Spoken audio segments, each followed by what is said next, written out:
اللہ کے نام پر لوگوں کے اندر بیان کرتے ہیں، اللہ کی طرف منسوب کر کے بیان کرتے ہیں، وَيَشْتَرُونَ بِهِ ثَمَنًا قَلِيلًا، اور اللہ کی آیتوں کو بیچ کر تھوڑے مال کے لیے خرید و فروخت کرتے ہیں، بیچتے ہیں اللہ کے نظام، اللہ کے قانون، اللہ کی باتوں کو۔ اللہ فرماتا ہے اس کے ذریعے سے جو وہ مال حاصل کرتے ہیں، اولئک لا یاکلون اولئک ما یاکلون فی بطونہم الا نارا، وہ لوگ کیا کھا رہے ہیں؟ وہ لوگ آگ کھا رہے ہیں اپنے پیٹوں میں، آگ۔ اے علماء حضرات، اللہ سے تم بھی ڈرو، اللہ سے ڈرو، اور اس امت کے اندر وہی باتیں بیان کرو جو رب کے قرآن میں موجود ہے اور جو مصطفیٰ جان رحمت صلی اللہ علیہ وسلم کے فرمان میں موجود ہے۔ اس کے علاوہ اگر کسی جماعت کے تعصب میں، لیڈری کے تعصب میں، کثرت کی تعصب میں، اور فلانے حضرت بزرگ کی عقیدت و محبت میں قرآن کو الٹ پلٹ کیا تم نے اور احادیث کو ادھر ادھر کیا تم نے، تو رب ذوالجلال کی قسم ہے، قوم جو تمہیں مال دے رہی ہے اور اس قوم کو جو گمراہ کر کر کے پیسے اور روپے بٹور رہے ہیں، اینٹھے جا رہے ہیں، یہ آگ تمہارے پیٹوں کے اندر جا رہے ہیں۔ اور اس کے اندر علماء جہاں حاضر ہیں وہیں وہ پیشاور لوگ بھی موجود ہیں جنہیں اللہ نے علم سے نوازا ہے، لیکن قوم کو گمراہ کر کر کے کھا رہے ہیں، حرام کو حلال اور حلال کو حرام کر رہے ہیں۔ اس میں مثال کے طور پر ہمارے یہ وکیل اور لائر حضرات ہیں، دنیا کے سب سے کرمنل لوگ ہیں یہ، یقین مانیں، اور یہ سدھر جائیں تو ملک سدھر جائے، اور مولوی سدھر جائے تو عوام سدھر جائیں۔ یہ دونوں کرمنل ہیں، اللہ کی قسم، ان دونوں کے اندر یہ فطور موجود ہے۔ یہ وکلا مجرم کو شاہ اور شاہ کو مجرم ثابت کرتے ہیں عدالتوں کے اندر۔ یہ جانتے ہیں کہ یہ جرم ہے، یہ جانتے ہیں کہ یہ پکا مجرم ہے، لیکن کتنے پیسے دو گے؟ موت کے منہ سے سولی کے پھندے سے اپن نکال کے لائیں گے، کتنے پیسے دو گے؟ ہے کہ نہیں؟ سودا کر، جانتا ہے کہ یہ قوم کا غدار ہے، مجرم ہے۔ اور ہمارے ملکوں میں تو آج دھڑلے کے ساتھ پیشہ درست ہے، وکالت کا پیشہ حلال حرام نہیں ہے، لیکن اس کے طریقے سے جو مال حاصل کیا جا رہا ہے حرام طریقے سے، وہ مال حرام ہے۔ ہم سچا واقعہ ایک آپ کو میں بتلاتا چلوں، بات آئی ہے تو، ایک بڑے گھرانے کے لڑکے نے ایک اپنے دشمن کی لڑکی سے بدکاری کی، زناکاری کی، معاملہ کورٹ تک پہنچا، عدالت تک پہنچا۔ یہ اپنے ملکوں کا واقعہ ہے، یہ سچا واقعہ ہے۔ قاضی نے جج نے سوالات پہ سوالات کیے، اس نے کہا اس نے ہمارے ساتھ بدکاری کی، زبردستی زنا کی۔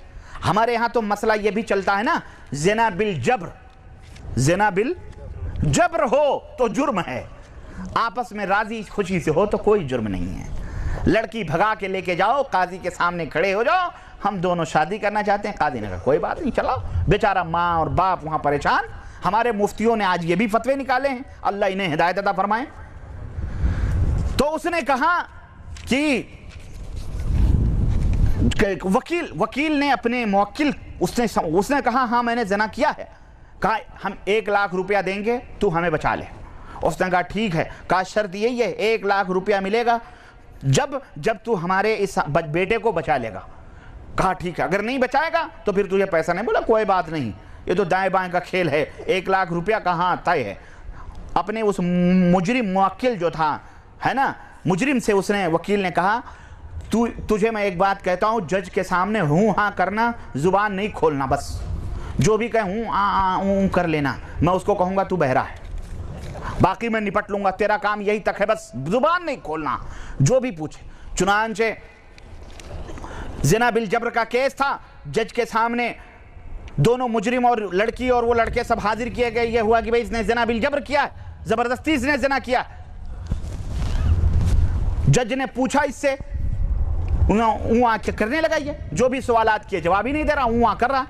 تو وکیل نے کہا کہ یور آنر، ہمارے اس مدعا علیہ کے کان کا پردہ پھٹ گیا ہے، اس لیے کہ جس وقت یہ اس کے بقول زنا ہو رہا تھا اور یہ زبردستی کر رہا تھا، اس وقت یہ لڑکی اتنی زور سے چیخی کہ اس کے کان کا پردہ پھٹ گیا ہے، اس کے کان کا پردہ۔ جب یہ بات وکیل نے کہی تو وہ لڑکی کہنے لگی کہ سر میں تو چیخی ہی نہیں۔ تو وکیل نے کہا کہ سر اس پوائنٹ کو نوٹ کیا جائے، کہ یہ لڑکی چیخی نہیں، پوائنٹ نوٹ کر لی گئی۔ اب اس نے بحث شروع کی کہ سر جب یہ چیخی نہیں زنا کے وقت تو اس کا مطلب یہ ہے کہ یہ زنا بالجبر تھا ہی نہیں. اگر زبردستی ہوتی تو ضرور چیختی ہے. زبردستی تھی نہیں, آپس کی رضامندی تھی, اس لیے اس کیس کو کیا خارج کیا جائے مقدمے سے. جج نے کہا خلاص, اس نے قلم چلا دیا کہ اس نے تو خود کہہ دیا یہ چیخی نہیں. جب یہ چیخی نہیں تو پھر یہ زنا بالجبر کہاں ہوا؟ یہ تو راضی اور خوشی سے زنا ہوا, کیونکہ زنا بالجبر میں تو لڑکی چیختی ہے. اس طرح سے جناب علی اس وکیل نے, ہاں یہ وکیل کرتے ہیں, اس وکیل نے اپنی 1 لاکھ روپے اس طرح سے اس نے اپنے جیب میں رکھ لی اور مجرم کو بچا لیا, جبکہ اس کو پتا تھا کہ یہ جرم اس نے کیا.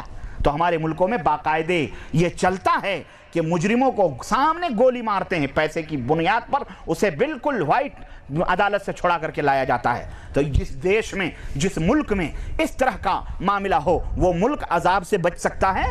نہیں بچ سکتا ہے, کبھی نہیں بچ سکتا ہے. تو میرے عزیزو, یہ بھی اسی کے اندر شامل ہیں, چاہے علماء ہوں, چاہے وکیل ہوں, چاہے ڈاکٹرز ہوں, چاہے جو بھی ہوں, جو بھی حرام کو حلال اور اپنے علم کی بنیاد پر حلال کو حرام اور حرام کو حلال کرتے ہیں, وہ سب اسی کے اندر داخل ہیں. اللہ نے فرمایا وَلَا تَعَاوَنُوا عَلَى الْإِثْمِ وَالْعُدْوَانِ, اے میرے بندو برائی پر, بدکاری پر ایک دوسرے کی ہرگز مدد نہ کرو. تو میرے عزیز, گویا باطل طریقہ یہ حلال چیزوں کو بھی کیا کر دیتا ہے؟ حرام بنا دیتا ہے. باطل طریقے سے اگر کوئی مال کما رہا ہے, حلال ہے وہ مال, لیکن اسے باطل طریقے سے کما رہا ہے, تو وہ طریقہ اس کو کیا کر دیتا ہے؟ حرام بنا دیتا ہے. پیسہ روپیہ حلال ہے, لیکن اگر اسے باطل طریقے سے آپ کمائیں گے تو وہ کیا ہو جائے گا؟ حرام ہو جائے گا. مرغی حلال ہے کہ نہیں حلال ہے؟ لیکن کسی کے گھر کی چوری کر کے مرغی آپ ذبح کر کے کھا لیں تو حلال ہے کہ حرام ہے؟ حرام ہو جائے.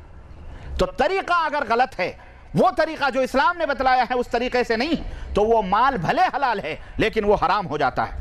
تو یہ ایک تو اس طرح سے حرام طریقے سے, اور اس کے اندر وہ چیزیں بھی حرام کی فہرست میں آئیں گی جن کے کھانے سے اسلام نے منع فرمایا ہے, وہ بھی حرام ہے. مثال کے طور پر خنزیر کا گوشت ہے, غیر اللہ کا بکرا یا مرغا, وہ ذبیحہ جو غیروں کے چوکھٹوں پر یہ دیوی دیوتاؤں کے اوپر لے جا کر کے ذبح کرتے ہیں, یا کہتے ہیں یہ شیخ سدو کا بکرا ہے, یہ غوث پاک کے نام کا مرغا ہے, یا فلانے نام کا بکرا ہے, یہ تمام سب حرام ہے. اسی طرح سے کتا بھی حرام ہے, بلی بھی حرام ہے, اسی طرح سے گھریلو گدھے بھی حرام ہے, اسی طرح سے ہر قسم کے وہ درندے جو پنجوں سے شکار کرتے ہیں, وہ ہر درندے جیسے شیر ہے, چیتا ہے اور ریچھ وغیرہ اور دوسرے درندے, وہ بھی حرام ہیں. اسی طرح سے وہ پرندے جو اپنے پنجوں سے شکار کرتے ہیں وہ بھی حرام ہیں. اسی طرح سے چیل اور کوے وغیرہ, گدھ وغیرہ, یہ تمام سب چیزیں وہ حرام ہیں. نمبر 3, اسی طرح سے جو چیز حرام ہے اس کی خرید و فروخت بھی حرام ہے. جو چیز حرام ہے اس کی خرید و فروخت بھی حرام ہے, یعنی اس کا بزنس کرنا, اس کی تجارت کرنا, وہ بھی حرام ہے. میں بھی بتاؤں گا اس کی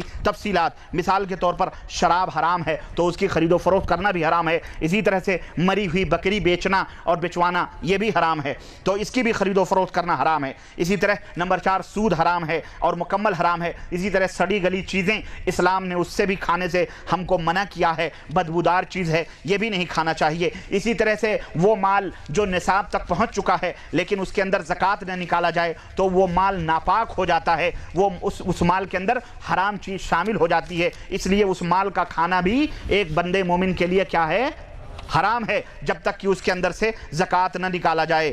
تو میرے عزیزو, یہ ہیں چند اصول اور ضابطے حلال اور حرام کے جو روزی کے حصول کے لیے اسلام نے ہمارے اوپر ضروری قرار دیے ہیں, اور فرمایا ہے, اسلام نے بتلایا ہے کہ ہم ان کا خیال رکھیں. لیکن بدقسمتی سے ہمارے اس دور میں آج سب کچھ حرام کو حلال کیا جا رہا ہے اور حلال چیزوں کو حرام سمجھ کر کے اس سے دوری اپنائی جا رہی ہے. میرے عزیزو, یہ تمیز اٹھ گئی. لوگ مال اور دولت کے حرص کے اندر وہ اندھے ہو گئے. جائز اور ناجائز ہر طریقے سے انہوں نے مال اکٹھا کرنا شروع کر دیا ہے. مکر و فریب, جھوٹ اور بددیانتی, حتیٰ کہ سود جیسی بھیانک چیزیں بھی آج ہمارے معاشرے کے اندر کینسر سے زیادہ بھیانک صورت اختیار کر چکی ہیں اور لوگ کھا رہے ہیں. نبی علیہ الصلوۃ والسلام نے پیشین گوئی فرمائی تھی کہ جب قیامت قیامت قریب آئے گی. یاتی علی الناس زمان, لوگوں کے اوپر ایک ایسا زمانہ آئے گا, لا یبالی المرء ما اخذ منہ من الحلال ام من الحرام, وہ آدمی سوچے گا ہی نہیں کہ حلال جمع کر رہا ہے کہ حرام جمع کر رہا ہے,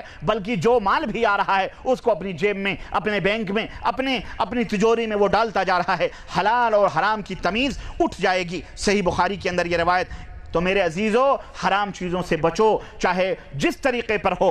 حرام ہے تو وہ حرام ہے, حلال کھانے, حلال چیزیں اختیار کرو. نبی علیہ السلام نے فرمایا کہ طلب کسب الحلال فریضۃ بعد الفریضہ, نماز, روزے, حج اور زکوٰۃ جتنے بھی فرائض ہیں, ان فرائض کے بعد سب سے بڑا فریضہ ایک بندے مومن کے اوپر یہ ہے کہ وہ حلال روزی کمائے, حلال طریقے سے مال کو جمع کرے. نبی علیہ السلام سے پوچھا گیا کہ اللہ کے نبی, سب سے بہترین روزی کون سی ہے, سب سے بہترین کمائی کون سی ہے, سب سے بہترین تجارت کون سی ہے؟ اللہ کے حبیب فرماتے ہیں کہ عمل الرجل بیدہ, آدمی اپنے ہاتھ سے کمائے, وہ کل بہین مبرور, اور ہر وہ تجارت جو حرام کی ملاوٹوں سے دور ہو وہ تجارت سب سے بہترین کمائی ہے. ہر وہ بزنس جس کے اندر حرام کی ملاوٹ نہ ہو وہ بڑی ہی بہترین کمائی ہوتی ہے. اور اسی طرح سے اللہ کے نبی نے فرمایا کہ اپنے غذاؤں کو, اپنے کھانوں کو حرام چیزوں سے دور رکھو, اپنی تجارتوں کو, اپنی بزنسوں سے. کیوں؟ اس لیے کہ اللہ کے حبیب فرماتے ہیں کہ جن کے کھانوں میں حرام کی ملاوٹ ہوتی ہے اللہ ان کی دعائیں قبول نہیں فرماتا ہے. اللہ اکبر. اللہ کے حبیب فرماتے ہیں آدمی لمبا سفر کرتا ہے, بالکل مجنوں جیسی اس کی حالت ہو جاتی ہے, سفر کی حالت میں اللہ کی طرف ہاتھ اٹھا کر کے اللہ کو آواز دیتا ہے, یا رب یا رب. اللہ کے نبی فرماتے ہیں لیکن حال کیا ہے؟ مطعمہ حرام, اس کا کھانا حرام کا, وشرابہ حرام, اس کا پینا حرام کا, وملبسہ حرام, اس کا کپڑا بھی حرام کا. فأنى يستجاب لذلك, تو پھر اس کی دعا اللہ کیسے قبول فرمائے گا؟ اس لیے لوگوں, اپنی عبادتوں اور اپنی دعاؤں کو اگر اللہ کی بارگاہ میں مقبول بنانا چاہتے ہو تو رب ذوالجلال کی قسم ہے اپنے کھانوں کو حلال کرو, حرام سے بچو. اللہ کے حبیب فرماتے ہیں کہ جو حرام خور ہوگا وہ جنت کے اندر داخل نہیں ہو سکتا ہے. اللہ کے حبیب فرماتے ہیں, دارمی کی روایت, جابر اس کے راوی ہیں, حضرت رسول اللہ صلی اللہ علیہ وسلم حضرت نبی کریم صلی اللہ علیہ وسلم نے فرمایا کہ لا يدخل الجنت لحم, ایسا گوشت بنت جو نبت من السحت, ایسا گوشت جو حرام کمائیوں سے بنا ہو, ایسا گوشت جو حرام کمائیوں سے بڑھا ہو. وَكُلُّ, ہر گوشت, ہر وہ خون جو حرام کمائیوں سے پلا ہو, اور ہر وہ جسم جو حرام کمائیوں سے بنا ہو, اللہ كَانَتِ النَّارُ أَوْلَى بِهِ, اللہ کے حبیب فرماتے ہیں جہنم میں وہ سب سے پہلے داخل کیا جائے گا.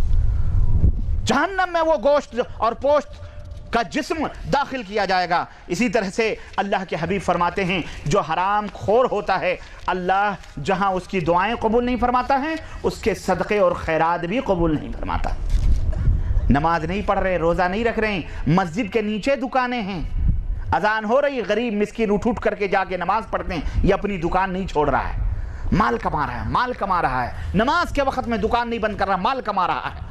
اور جب شام ہوتی ہے 50 روپے نکال کے امام صاحب کے ہاتھ پہ رکھ دیتا ہے, امام صاحب ہماری طرف سے بجلی کا بل باندھ دیجیے گا مسجد کا. وہ سمجھتا ہے خلاص ہماری روزی حلال ہوگی. اور امام بھی ایسا جاہل کہ اس کے مال کو اس کے منہ پہ نہیں مارتا. آج کل کے مولوی بھی انہی حرام کاروں کے حاشیہ نشین بنے بیٹھے ہوئے ہیں, حاشیہ نشین بیٹھے ہیں, کاسے گدائے لیکن ان کے محتاج بنے بیٹھے ہیں.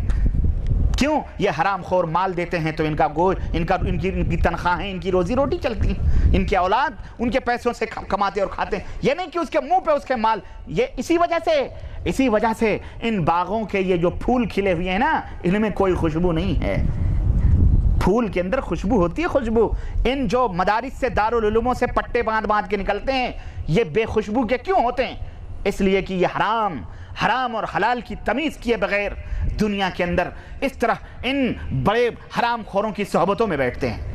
اللہ ایسے لوگوں سے محفوظ رکھے اس امت کو. تو اللہ کے نبی فرماتے ہیں کہ لا یکسب عبد مال حرام فیتصدق منه فیقبل منه ولا ينفق منه فیبارک له فیہ.